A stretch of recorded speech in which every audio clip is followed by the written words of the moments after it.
আমরা মধ্যবিত্ত। আমরা মধ্যবিত্ত। সব কিছুতেই আছি, আবার কোনো কিছুতেই নাই। রাজনীতি? না, না, ওসব আমাদের জন্য নয়। অন্যায়, দুর্নীতি, তোলাবাজি করতে যদি হয়, সেসবে আমরা নয়। একটি পত্রিকায় লেখা চেয়েছে, শুনে বেশ রসিয়ে বর্তমান ক্লেদাক্ত রাজনীতিকে তুলে ধরলাম। তৃপ্তি পেলাম। নিজেকে সার্থক কবি ভাবছি। হঠাৎ ছন্দপতন হলো। সম্পাদক মশাই বলেই দিলেন, রাজনীতি,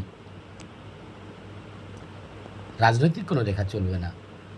আমরা মধ্যবিত্ত। সব কিছুতেই আছি, আবার কোনো কিছুতেই নাই।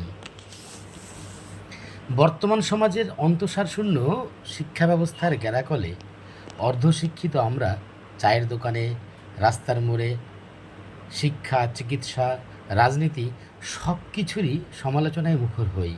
অবশেষে সমস্ত কিছুকে ভাগ্যের দোহাই দিয়ে ছেঁড়া কাঁথায় শুয়ে লাখ টাকার স্বপ্ন বুনে এগিয়ে চলার নিষ্ফল চেষ্টায় মগ্ন হই। কারণ আমরা মধ্যবিত্ত। সব কিছুতেই আছি, আবার কোনো কিছুতেই নাই।